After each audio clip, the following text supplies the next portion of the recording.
hard metal toilet seat. All you need to say to yourself is, I earned this. I don't want to hear none of these niggas that sing your praises. Tax be dropping gems. Them gems got you where? Did you improve on the design or did you do something new? It's now over for the tax brought the streets to podcasting. No. The streets took you from it. Then you pulled that gun out. Why you couldn't just get punched in the face, actually? I thought that was weak. I did. Then you pulled that gun out and a nigga took the gun from you and chased you off. And then you got the nerve to be mad that I went on Gilly and Wallow's podcast and said that my inspiration was Combat Jack and that I didn't pull much inspiration from you because you are a worker.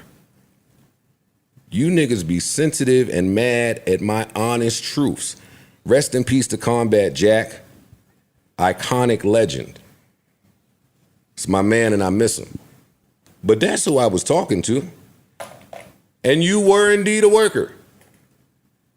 You were working for Loudspeaker. That's back when y'all was running around saying somehow you have the audacity to be in there focused on and talking about everybody but you, which is where I get befuddled at because the judge gave you 35 years. This is on the docket. Fresh and fit. You niggas didn't sound believable when y'all was saying it. Your voices were trembling, nigga. Unfresh and unfit. They called me the F-bomb. They tried to F-bomb on his man. Yo, I'm not with all this new age. I'm not signing waivers to fight. I'm not dropping a load. Hey, when you niggas see me, just get active. You ain't got to go on Rumble or wherever. When you see me, activate. The end. The end with these guys. Rory. I ain't playing with these niggas. Rory, I have some grace for. So anyone home keeping up with the Rory timeline, I want to address it. I have not said a word since our bare minimum exchange. For the people keeping score at home, Rory went and did the Figmunity podcast and kicked my back in like he does every single time it's time to sell something. And I said not a word. And I'm still not going to say a word. I'm not doing any exchange because it's just not worth it and you're not built for it. But what I was talking about when I said your name was a fact. Week 2, Patreon. Remember it like yesterday. You remember. Week 2 of Patreon, Maul wasn't showing up, lazy sack. And you said, hey, if he keep not showing up, can we have his money? I thought it was blasphemous. I think that sounds nuts. That's just a fact. I'm not responding to none of your diss shit because I don't pay you niggas no mind. So we not gonna do that. But that was just a fact. I should be able to share my facts without, right? And I'm still not gonna diss y'all. Y'all don't deserve it. Y'all gotta work harder. Who else said something? Oh, then the other nigga said something. I can't address him either. He gotta work a little harder. If you wanna address him, you can. No, it's okay. They were saying that old boy was getting at you too. Envy Man, he was getting at you. Who's Envy Man? Charlamagne said that he got at you. I'm not arguing with nobody that's the B mic on their show. If it's your show and you the B mic, shut the fuck up. I'm not arguing. You have taken yourself out of Pod Wars. Do you really? Oh, okay. What? You really feel that he's a B mic? He's the B mic on his show. Because a lot of times when you get at niggas with truth. So I'm just making sure that you really feel this way. He's 100% the B mic. Okay. When he's sitting next to Schultz on his show. He's the B mic. Oh, next to okay. He's the B mic. He down, the show down, stock is down, all that shit is down. You down. Oh, I see what show. I thought you said okay. See, I don't even talk to these niggas, man. Yo, it's Big Ant, the spokesman, man. We back. Another edition of Urban Politicians TV, UPTV. Make sure you stay on your pivot at all times, man. Had to come tap in. And fresh off of vacation, the Joe Budden podcast is back with episode 656, The Docket. And this was expected to be a turned up episode regardless, fresh off of vacation and everything like that there. But if you've been tapped in with everything going on, you knew it was going to be a little bit more excitement with it. And I'm going to have links in the description where you can watch this in full and get the entire context, because a lot more was said and explained throughout the episode and everything like that there. And I wouldn't be right if I ain't speak on this first, dog. Joe, we know you getting money. We know you comfortable in your own skin. We know you don't care about our opinions about what you say, what you feel, what you wear, or anything like that there, my nigga. We get it. But have a little bit more courtesy for your male viewership, dog. You done pulled out the hoochie daddy shorts once again and cocked your leg up with the comfortable angle. I get it. You being comfortable makes for a better podcast, bro. But we don't have a choice to move the camera angle up or not. Some of your male viewers, man, we watch these shows on the big screen in our crib, dog. The biggest TV on our crib might be playing your episode. Think if I got a lady walking in the living room, my nigga, you got your leg cocked up like that there.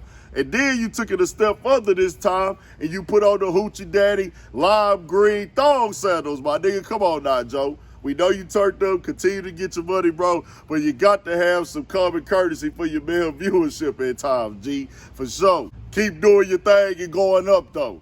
But he did speak to Tex Stone after Tex Stone had some things to say once his name came up on the $1 Million Worth of Game podcast with Wallo and Gillie, where Joe said, hey, Tex Stone, he saw him as a worker. Now, Tex Stone, he's expected to respond. Anybody, especially Tex Stone, he came in the game popping his stuff on Twitter. That's how he got notarized and leveled up to become a podcaster and a personality and everything. So I would expect none other. But Joe broke down in full the history from his version of it, the first time they worked together, to other incidents where they had been around each other. Even said that they have talked behind the scenes and he's done things for Tex Stone, showed him love. But he said, hey, nigga, you turned up. You made a mistake. You locked up now. And this is going to be therapy for Tex Stone. His way to speak to the outside world would be Twitter.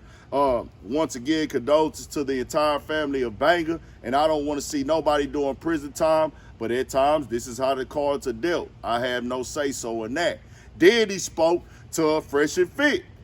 They had an issue with what Joe Budden had to say about their channel being demonetized. Joe was like, why them niggas online looking weak? They goofy because they were emotional when that news came out, and in the past they talked very aggressive. You can't tell them nothing. They've been disrespecting women and things of that nature. Me, I kept my point when I spoke on this. I did a video about it strictly of the way that they play this black card. I peeped some things. I don't like it. The demonetization with YouTube, that's YouTube choice. I got no say-so in none of that. My issue was the way that they speak and use the word nigga and act towards black people at certain times with putting on the KKK hood and then acting like a monkey. Niggas don't do that, but that's another story. Then he spoke to Rory Amal and said, hey, y'all got to work harder once again. He spoke about Rory's response because Rory felt the way about Joe speaking on that Patreon business where Rory asked about Mal's cut because he wasn't coming to the episodes and everything. Rory called Joe a narcissist with referencing the documentary that they were speaking on in one of their past episodes. So Joe just let them have it. And you could expect that. They came in this game together, built up a rapport. There's always going to be little jabs, whether it be a Patreon episode or Twitter. That's just how this game goes when niggas be separating at times and you in the talking space. And then he took some shots at Charlamagne, said he doesn't want to address what Charlamagne had to say. As Charlamagne spoke recently online, it was like he ain't never helped nobody. He never put nobody on. Seemed like it was a sub to Joe. Never helped any other podcasters turn up or personalities or gave people positions or nothing like that. And Charlamagne has been very vocal about he's in a space where he wants to help other podcasters and other creators create platforms. And Joe said, hey, nigga, you a B-Mike now over there, Brilliant Idiots behind Andrew Schultz. And they little issues, they've been having them, especially since that Spotify split with Joe Budden and them because of the comments that Charlamagne had made on the Breakfast Club. Joe felt like, man, here you go again, kicking my back in. That turned up, went to another level. They went at each other back and forth directly at some point.